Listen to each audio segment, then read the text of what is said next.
Vëllezër, Allahu i lartë madhëruar e ka begatuar njeriu me begatit pa numërta. Mjafton që Zoti Xhelel Xhelalu i dhuroi njeriu të jetën që njeriu për ta përfituar jetën shpenzon çdo gjë, por nuk ta jep askush përveç Zotit Xhelel Xhelalu, krijuesit të gjithësisë. Allahu Xhelel Xhelalu për sa kohë i dhuroi jetën, do thotë i ka dhuruar dhe atij kohën, që njeriu nëpërmjet kësaj kohe ta menaxhojë jetën e tij.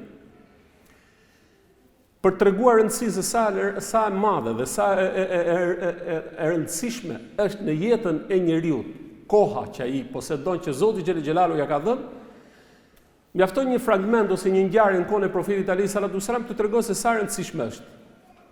Ishte një person kohën e profetit alayhis salam dhe i dërguari i Allahut i foli për fen. Ai ishte pagan, mushrik, në një moshë të madhe. Dhe kur i dërguari i Allahut i foli për besimin, e pranoi besimin. Nuk kaloi, ne i themi, një kohë shumë e shkurtër, gjysore apo më pak, apo pak më shumë kësaj natyre, erdhi urdhri që profeti alayhis salam thotë do të shkojnë në betejë. Dhe shku në betejë. Në këtë betejë ai ra, pra u vra dhe ra dëshmor. Tha profeti alayhis salam, punoi pak, po fitoi shumë. Koha e vogël që ai pati e shfrytëzoi atë dhe i dha atij shpëtimin e përjetshëm. Aq e rëndësishme është koha në jetën e njeriu.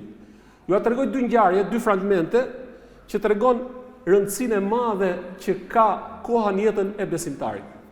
E para, ku e tregon Zoti Xhelel Xhelalu në momentin kur njeriu t'i vjen shpirti nga garën e fundit, do të largohet nga kjo dynja, do thotë e kupton njeriu dhe do thotë ja wejleta, oj mirium, ma farratu fi xhambillah. Si abuzova ndaj detyrimeve të mia që kisha ndaj Zotit Xhelel Xhelalu. E kupton që po largohet nga kjo botë lakuriq. E kupton që po largohet nga kjo botë pa asnjë lloj vepre të mirë.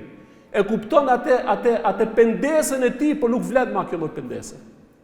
Prandaj Zoti Xhelel Xhelalu kur thot në ajetin kuranor, o ju që keni besuar, la tulhikum amwalukum wala auladukum an dhikrillah wa man yaf'al dhalika fa ulaika humul khasirun. O ju që keni besuar, mos ju shmangi juve prej besimit, as pasuria dhe as fëmijët, nëse bani do shkatroni veten.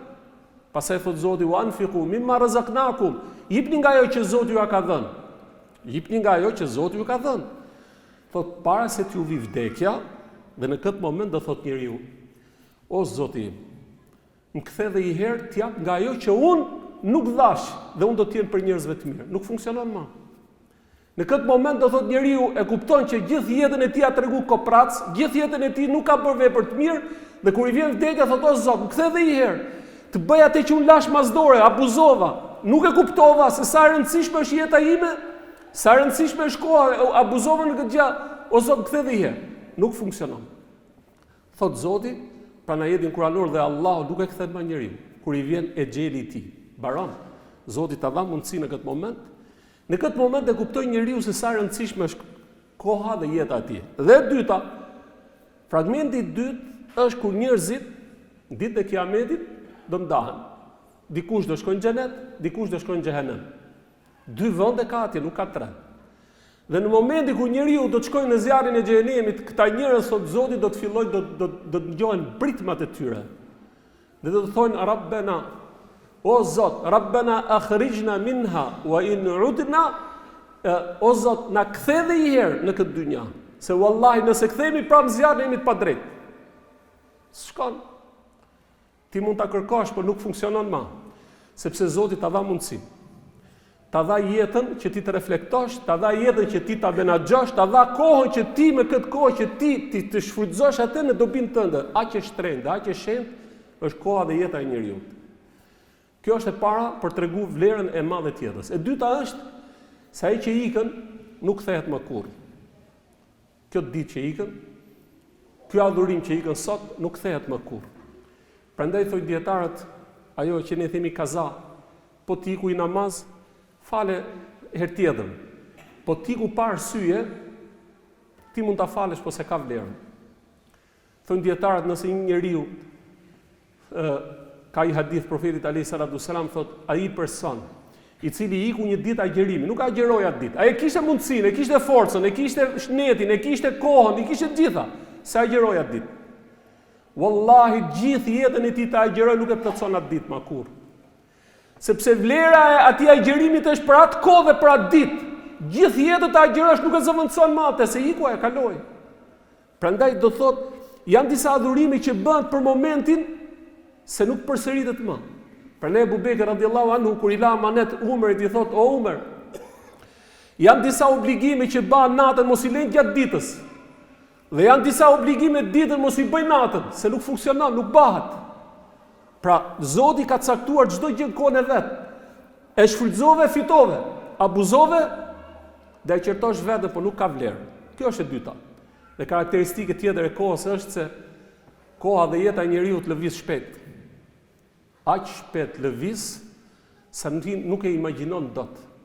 Ikin këto minutat, ikin këto orët, ikin këto ditët, ikën kjo javë, ikën ky muaj, ikën ky vit, duket viti si muaj, java duket si ditë, muaj duket si javë, të shpejtësi e madhe. Për sa kohë ke dalë, ti duhet ta shfrytëzosh, sepse ikën dita.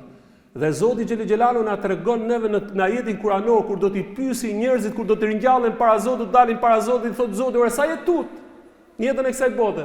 A dini kush është përgjigja?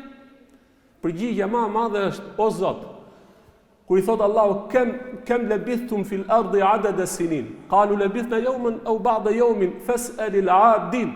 Thot Zoti Xhelel Xhelalu kur do t'i pyesi Allahu sa jetut në jetën e kësaj bote, thonë o Zot.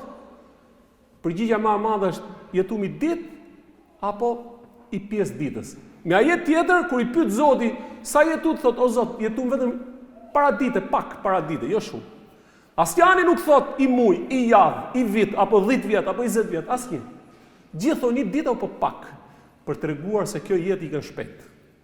Prandaj Zoti ta adhuroj këtë jetë, shfrytëzoje në vepra të mira. Shfrytëzoje këtë jetë për të arritur objektivat që ti të bëjnë mirë për ty dhe të kesh argument ditën e Kiametit. Ajetet kuranore që Zoti Xhelel Xhelalu na ka treguar neve në Kur'an janë të panumërta. Po ti shohim ne, unë do t'i mënyrë të shpejtë do t'i tregoj kur Allahu Xhelel Xhelalu thot betohet pasha kohën, betohet pasha agimin, pasha mëngjesin, pasha ditën, pasha natën, betohet Zoti çdo detaj e kohës. Të ndjetar, po pse Zoti betohet? Se është shumë e rëndësishme për t'i treguar njeriu, ore, është shumë e rëndësishme për ty.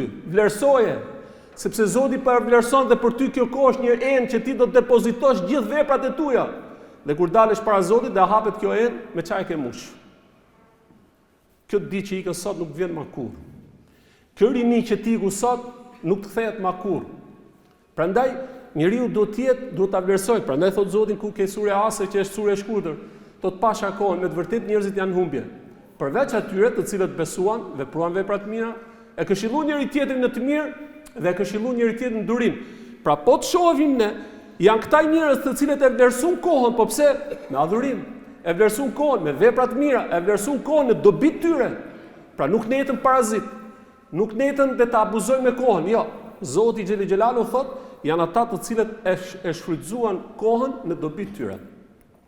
Po të shohim hadithet e profetit alayhi salatu sallam janë të shumtë. Unë do të qëndroj ke disa prej tyre. Një hadith ku profeti alayhi salatu sallam që tregon kuptimin e të plot, thot profeti alayhi salatu sallam i thot atij personit, thot nëse po bat Kiameti, ne jemi duke jetu këtu dhe po ngjojmë që po shkatërrohet bota. Po bat Kiamet. Dhe thot profeti alayhi salatu sallam janë duke mbjell fidan. Thot po patë jetë akoma vazhdoje mbjellat fidan.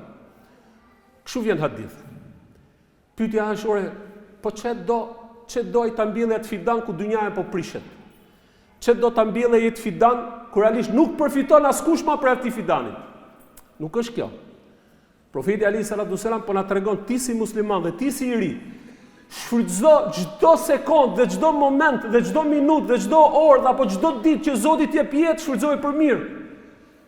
Përfitun tjerët, s'përfitun, kjo çështje që i takon Zotit, po ti si musliman, ti duhet të menaxhosh kohën tënde, ti duhet të menaxhosh jetën tënde, ti duhet të bash vepra të mira. Ka kohë apo s'ka kohë? Edhe nëse ti po e shef që çdo gjë po prishet, ti bëj diçka të mirë. Kështu thot profeti alayhi salatu sallam, sepse kjo vepra e mirë ndoshta do të jetë kjo vepër që ty do të shpëtojnë ditën e Kiametit. Thot profeti alayhi salatu selam, njeriu në ditën e Kiametit nuk do i lëvizin kamët pa u pyet për 4 gjëra. Njëra prej tyre është për jetën e tij si ja kaloi, dhe në mënyrë më specifike thot për rinin si e çoi. Do pyeten të rit, ato të rinj sepse i riu ka energjinë, ka forcën, ka guximin, i ka shumë element, ndryshe nga ai i cili është më i vjetër. Dhe e pyesi Zoti xhelel xhelalu atë të riun si e shfrytëzoi kohën. Si e kaloi rinin? E kaloi duke kundërshtuar Zotin apo e kaloi duke ndërtuar veten e tij me vepra të mira? Duke arrit qëllimet të cilët i bëjnë mirë atij, familjes dhe shoqërisë. Kjo është logjika. Pra, në këtë hadith profeti alayhi salatu sallam po i nxit të rinj duke i thënë, "Ore ti nuk ke kohë, ke rini, shfrytëzoje për mirë." Po syni me këto lojnat, i shef të rinj PlayStation, se di nuk e di sa si e kanë emrin, që i shef me orë tana duke luajtur me gjëra të padobishme që i vrasin mendjen, zemrën, shpirtin, çdo gjë. Çdo Allah të lush me këto. Dhe nëse profeti alayhi salatu sallam na ka treguar ne që thotë ti duhet luaj gjëra fizike që i bëjnë mirë fizikut dhe mendjes njeriu.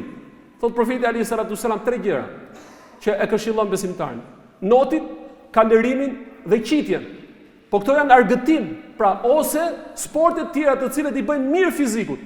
Po jo ta shkatërroshkohen me gjëra të padobishme që njeriu rrin vend vetëm lum kot. Nëpërmjet këtyre mjeteve të cilët kanë dalë celularat apo ku diun këto gjëra të kësaj natyre. E rëndësishme. Zoti profeti alayhi salatu sallam na tregon që i riu do të pyetet për rinin e tij. Pra që do thotë ki kujdes, menaxhoje kohën tënde. Prandaj thot profeti alayhi salatu sallam në hadith tjetër, shfrytëzoni 5 gjëra para se t'ju vinë 5. Ato do vinë patjetër. Po ti shfrytëzoj para se të vinë ato. Shfrytëzoje jetën para se të vi vdekja, se ty vdekja do të vi. Po shfrytëzoje që kur të vi vdekja dhe ti kur të vdesësh, nuk e lan asnjë lloj pishmëllluku mbrapa thosh, pse se bana dhe këtë, e bana. I bana gjitha mundësitë për ta realizuar atë. Thot profeti alayhi salatu sallam shfrytëzoi rinin para se të vi pleqëria, që do të thotë, po qej gjallë ti do të kapi pleqëria. Po shfrytëzoje këtë rinin, të bësh ato gjëra që ti nuk do t'i bësh kur ti jesh në këtë moshë të thyer në pleqëni. Thot profeti alayhi salatu sallam shfrytëzoje pasurinë para se të vi varfëria. Po mund vi, po shfrytëzoje pasurinë duke bërë atë mirësinë dhe atë që Zoti xhelel xhelalu të ka dhuruar dhe të ka begatuar. Dhe thot profeti alayhi salatu sallam shfrytëzoje shëndetin para se të vi smunja. Për sa kohë ke shëndetin, ty do të vi smunja, po shfrytëzoje që kur të vi smunja, ti mos thush, pse si bëra kur isha i shëndetshëm. Dhe thot profeti alayhi salatu sallam shfrytëzoje kohën e lirë para se të vi ose para se ti të angazhohesh. Pra që do thot, besimtari duhet të angazhojë kohën, sepse duke angazhuar kohën e fiton veten e tij, shpoton veten e tij dhe kjo kur ai e angazhon dhe e shfrytëzon kohën me vepra të dobishëm, me lejen e Zotit xhelel xhelal do të jetë argument për të ditën e Kiametit për të shpëtuar.